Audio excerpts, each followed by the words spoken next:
Notre invité ce matin, José Bové, nous allons parler d'Europe évidemment. José Bové, bonjour. Bonjour. Et pas que d'Europe. Vous publiez Hold Up à Bruxelles, aux éditions de la Découverte.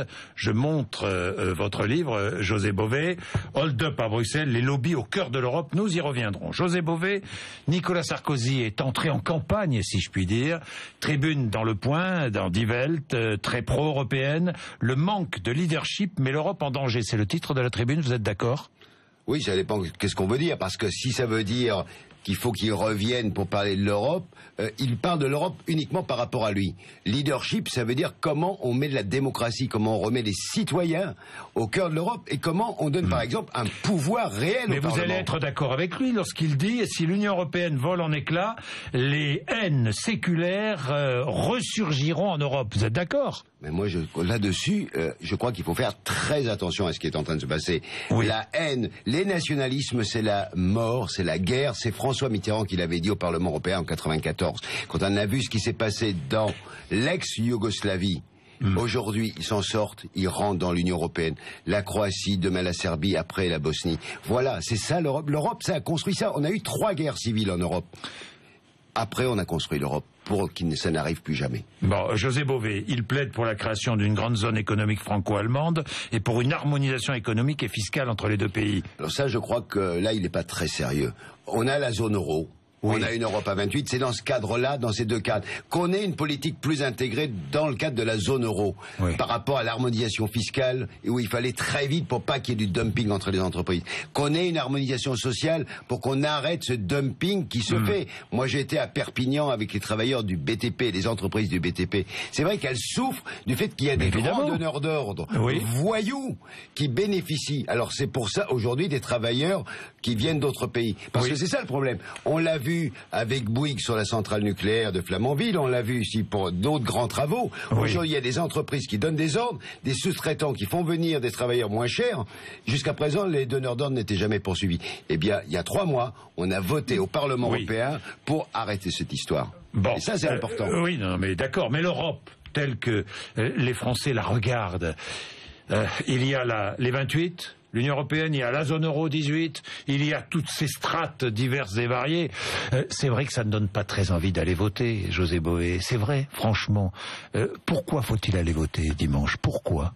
Moi, si j'avais deux raisons. Deux raisons. La démocratie. Oui. Le droit de décider de notre vie. Et donc l'élection, le droit de vote. Aujourd'hui, les Afghans sont sous les bombes pour défendre le droit de vote face aux talibans. Eh bien, la démocratie, chaque fois qu'un citoyen peut s'exprimer, il faut qu'il s'exprime. Ça, je crois que c'est la première chose. Il peut aller s'exprimer en disant non. Mais après, il peut dire, il peut voter blanc, il peut voter pour qui il veut. Même pour le Front National. Mais tout le monde, il faut voter. Oui. C'est ça la première raison. Il faut voter. Pour moi, ensuite, la deuxième raison, sur le fond. Oui. Aujourd'hui, l'Europe protège les citoyens et c'est la meilleure façon de se protéger face aux multinationales, face aux grandes puissances.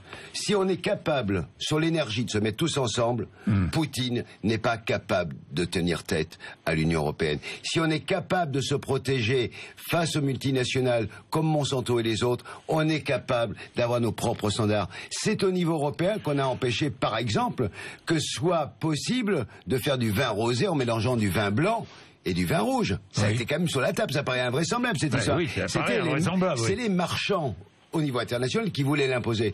Tout seul, Rikiki, en France, on n'est pas capable de tenir tête aux multinationales. Il faut se rendre compte dans le monde dans lequel on est. On s'est déjà battu face à cette logique du marché international. Un pays seul ne peut rien. Alors, José Bové, dernière chose, puis nous allons passer à ce fameux traité transatlantique auquel vous êtes opposé, cette négociation entre l'Union européenne et les États-Unis. Dernière chose, dans la tribune de Nicolas Sarkozy, il propose de remplacer Schengen 1 par un Schengen 2 auquel les pays membres ne pourraient adhérer qu'après avoir préalablement adopté une même politique d'immigration. C'est une bonne idée, ça? Je pense que c'est très démagogique. Là, il fait la course derrière le Front National pour essayer de piquer les voix. Vous croyez? C'est évident, tout le monde le voit. C'est clair. Aujourd'hui, il y a Schengen. Ça fonctionne bien, Schengen aujourd'hui? C'est l'ouverture des frontières à l'intérieur de l'Union européenne. Ça n'a rien à voir avec l'immigration extérieure. On s'entende bien. Il Oui. ne faut pas mélanger les deux. C'est la libre circulation des personnes à l'intérieur de l'Union européenne. Donc ne mélangeons pas le débat migratoire avec un migrant qui arrive dans l'espace Schengen peut choisir ensuite le lieu où il va aller compte tenu en fonction des avantages qu'il peut avoir ici ou là aujourd'hui. Ce qui veut dire très clairement que on a un espace de circulation à l'Union européenne. D'accord. Maintenant, il faut construire une politique commune sur la question de l'immigration. Mais c'est pas Schengen 2, c'est pas pour remplacer. Là, ils jouent sur une ambiguïté pour faire peur entre l'émigré, la circulation des travailleurs à l'intérieur de l'Europe et les gens qui viennent de l'extérieur et souvent qui sont des malheureux qui n'ont pas d'autre choix. Bien, le traité transatlantique, l'Assemblée nationale va en débattre en séance plénière. Vous demandez à François Hollande de dire non? Vous lui demandez quoi? De rompre les négociations? Moi, je crois que par rapport à ça, il faut être très clair. C'est aux citoyens européens de se prononcer. Moi, je veux qu'on ait un référendum européen, pas dans un seul pays, européen, sur le libre-échange en général. Parce qu'aujourd'hui, c'est une orientation calamiteuse qu'on est en train de prendre. Moi, j'ai vu la question de la tomate, c'était rapporteur sur l'accord de libre-échange avec le Maroc. On a essayé de nous imposer des importations massives de tomates du Maroc au détriment de la production régionale.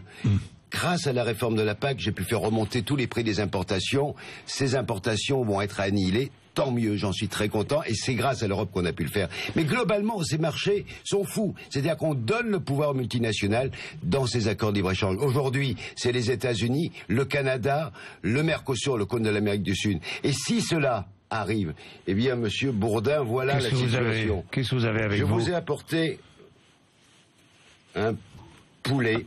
Un poulet.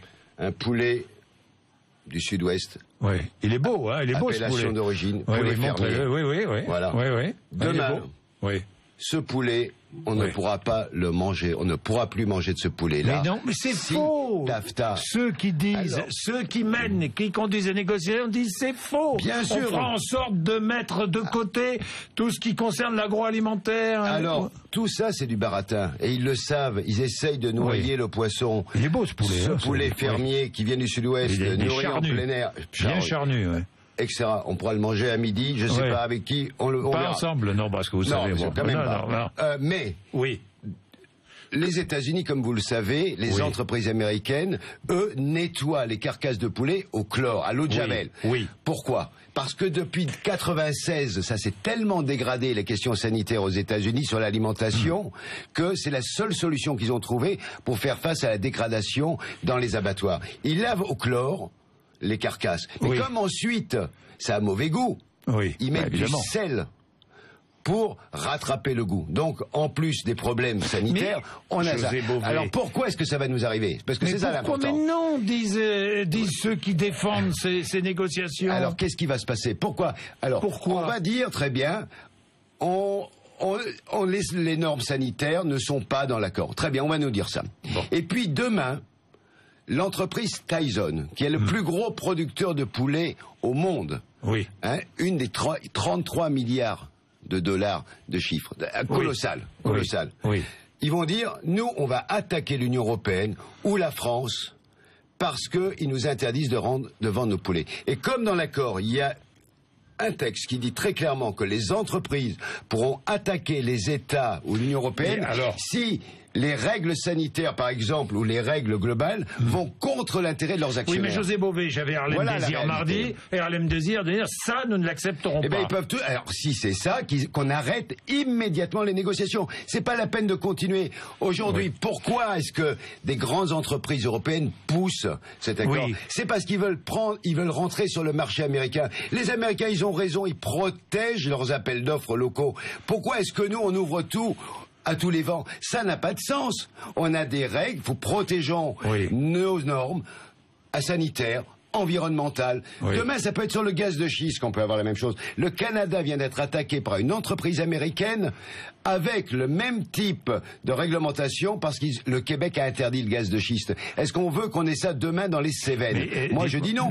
Non, moi non plus. Mais enfin bon, ça c'est autre chose. José Bové. Non, mais ça fait partie de ça. Oui. Mais José Bové, d'accord. Mais les Américains, eux, ont intérêt ou pas à ces négociations? Est-il vrai qu'aujourd'hui aux États-Unis, il y a une montée d'opposants d'opposants à ces accords de libre-échange? Alors, il y a une montée d'opposants. Les syndicats, l'AFL-CIO, qui est le plus grand syndicat américain, est opposé.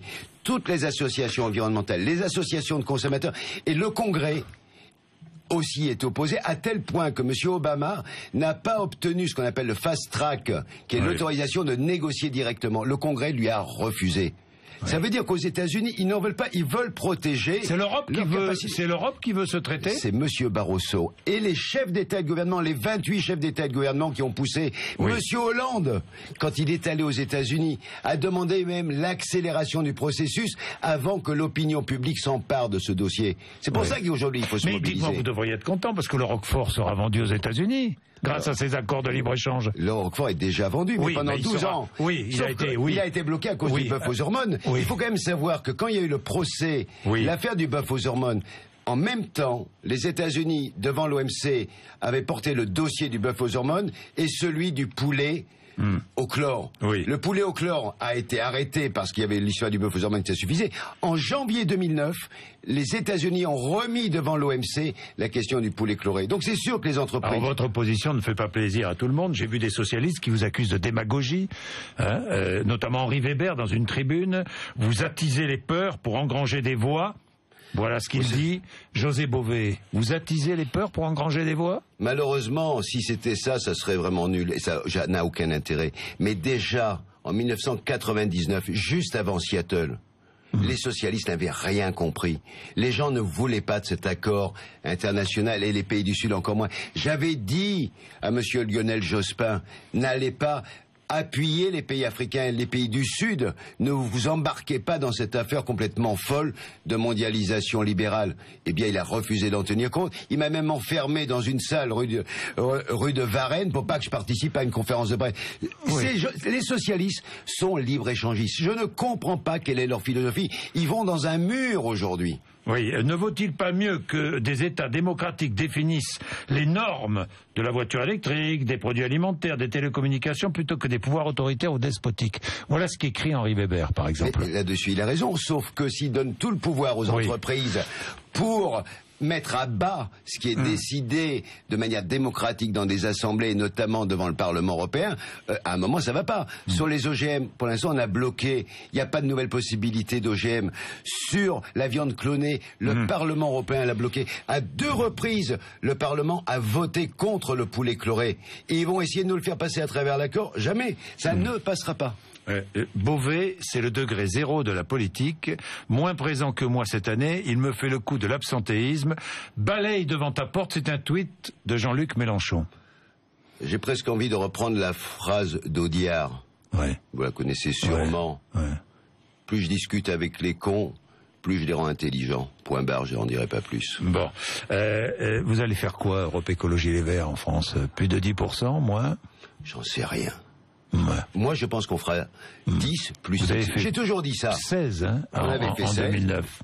Est-ce qu'on fera 16? J'en sais rien. 10 plus 6, j'en suis sûr. Moi, ce qui est intéressant, c'est que pour la première fois, je pense qu'on va avoir, cette année, en plus des députés européens qui siégeaient déjà, français, allemands, hollandais, on va avoir des députés verts hongrois. On va avoir des députés verts tchèques. Pour la première fois, dans des pays de l'Est, les verts vont être présents et vont être au Parlement européen. Et ça, c'est parce qu'il y a eu des combats. Quand je vois comment les Bulgares ont interdit le gaz de schiste, aujourd'hui les Polonais sont mobilisés, les Roumains sont mobilisés. Il y a une prise de conscience, je crois, parce que la question du réchauffement climatique et de la protection de l'environnement, c'est pas une question de riches ou de pauvres, c'est une question de l'avenir pour les générations futures. L'écotaxe, vous trouvez toujours que c'est une bonne chose ? Je pense que pénaliser les modes de transport polluants, c'est une bonne chose. Et c'est vrai que quand Ségolène Royal a dit on va faire payer ceux qui viennent de l'extérieur, c'est juste idiot. Parce que un camion allemand ou un camion français, s'il fait des grandes distances, il pollue de la même manière. Moi, j'ai visité pendant cette campagne, et j'ai trouvé ça très intéressant. Je suis allé voir les bateliers sur le canal du Midi. Transportés à tonnage égal, transport fluvial, 40 fois moins d'émissions de CO2 pour le tonnage égal. On a complètement négligé au niveau national, mais aussi au niveau européen, l'interconnexion de ce type de transport. Je crois que là aussi, il faut avoir une vision globale. En 2015, on a le sommet du climat à Paris. il faut diminuer drastiquement au niveau européen les émissions de CO2 et ça va créer de l'emploi. C'est ça qui est important, c'est que on rentre dans la troisième révolution en fait industrielle, celle de l'économie verte. Et je crois que tout le monde s'en rend compte. Alors ça va petit à petit, mais au moins ayons une politique européenne dans ce sens. José Bové, on va changer de sujet parce que j'ai regardé pour préparer cette émission et j'ai remarqué que vous étiez contre la PMA. Alors oui, je l'ai dit. Ah, vous êtes contre la PMA alors qu'Europe Écologie Les Verts est totalement pour. Pourquoi est-ce que vous êtes contre? Vous savez, moi je suis libre. Oui. Personne ne m'a jamais dicté ce que j'avais à dire. Oui. Et ça a toujours été mon ADN. Par rapport à ça, tout ce qui peut aller vers une manipulation, une marchandisation du vivant, je m'y suis toujours opposé. Et je continuerai à m'y opposer, que ça plaise ou que ça ne plaise pas. Pour autant, ce que j'ai dit mais pour aussi, des couples hétérosexuels, ce que j'ai dit, c'est pas une. Alors pour moi, c'est pas une question hétéro. Moi, je m'en fiche. C'est pas la question. Vous vous en fichez complètement. Il y a des techniques qui sont réparatrices, et ça, je peux l'entendre. Parce que, par exemple, il y a des problèmes de fertilité. Oui. Et aujourd'hui, il faut réparer. Ok, ça, je l'entends. Mais dans le même temps, il faudrait qu'on s'intéresse à savoir pourquoi il y a cette infertilité. Oui. Or, aujourd'hui, on sait que plus de 50% de cette infertilité est due aux questions environnementales et on a énormément de perturbateurs endocriniens. Occupons-nous de ça aussi pour réparer. Et c'est mieux de réparer avant qu'après. Donc, ce genre de choses, moi, je peux entendre qu'il y ait des gens qui sont dans la souffrance avec des techniques réparatrices. Pour autant, aujourd'hui, on voit les dérives dans beaucoup de pays, que ce soit en Espagne, aux États-Unis, peu importe les pays, où on voit comment petit à petit certaines technologies se marchandisent. Et c'est effectivement un problème. Et la vraie question de fond, et c'est celle qu'on pose avec Noël Mamère, même si on n'a pas forcément la même analyse sur le sujet, c'est de se dire, débattons-en. Est-ce que tout ce qui est possible au niveau de la technique et de la science doit être fait? Oui. Ça, c'est une question. C'est la question que je posais. Aujourd'hui, il faut avoir cette réflexion de fond. Les techniques et la science doivent être interrogées. Mais la réflexion de fond, c'est aussi de dire, avoir un enfant n'est pas un droit. Je crois qu'à un moment, il faut se poser cette question. Est-ce que le droit à l'enfant est quelque chose de réel? Je ne pense pas que ça soit aujourd'hui quelque chose qui doit être se débattre de cette manière. Vous ne voteriez absolument pas Alors, non. Une fois de plus, le débat pour moi, il ne faut pas le mélanger avec le débat des droits à vivre comme on l'entend. Et ça ne me pose aucun problème. Au contraire, je suis pour l'extension des droits. Il ne gêne personne.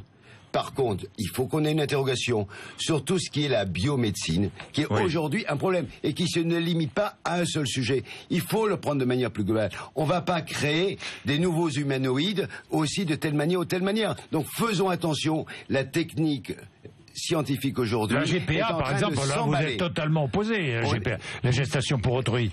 Bien évidemment.